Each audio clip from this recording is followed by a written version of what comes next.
उत्तर मेरै यो दक्षिण सबजना झिङ्गे म परे बस्छिम भन्न त कसको घरभित्र पस्दिम तुतु नहेर्दा खाँचैन 10 दिन पकाएर बिचमा कसलाई पस्किम देखाउँछ चरित्र ऐनाले अश्लील त्यसैले हुँदैन ठिक तेरो तस्बिर झुट बोल्दै लुकाते साँचो ज्यान सबै मेरो धुवाले खाएको कलम अगाडि उठाते राखो मन भित्रै मैले बुझाथे आगो देखाएन मलाई जुत्ताले बाटो दुःख जति सब खुट्टाले बाको झुक्दिन कहिले नि कोहीसँग किनकि शत्रुहरू भनेको खाने जातो म नै हो इन्डस्ट्रीको बाग गर्दैछ नेपाल भरि राज नभए जङ्गल बस्ने आँट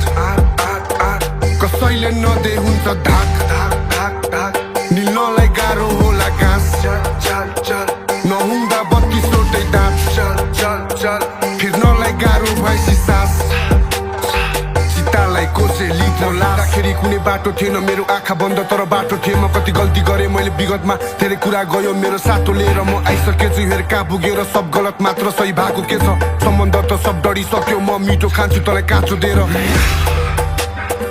जिन्दगी आफै बाँच्ने हो सबैलाई पैसाकै छ भोक हुँदैन होइन भन्नेको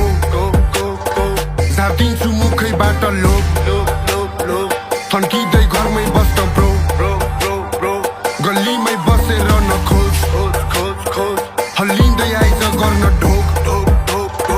जन्मिँदै मनाइसकेछु लगानी बुझे बाउबाट संस्कार सिके मेरो गाउँबाट अझै मुटुभरि कति घाउबाट संसारै छोडेर जाउँ लाग्छ सब खोजिरहेछ फेरि दाउ मात्र तर समयले यहाँ भाउ राख्छ चिन्ता नगर भाइ आउला म तर पहिला पुग मेरो ठाउँ मात्र जति डुब्न खोज्दा पनि पौडिने फेरि बस बन्दाखेरि दौडिने यति काम गर्छु मैले दिनदिनै कि सलाम ठोक्छ मलाई मौरीले उज्यालो दिने थियो औचित्य किने ढाक्न सक्थ्यो र औँसीले मलाई छोडी गएदेखि बौसीले आज ठिक पार्दैछ रौसीले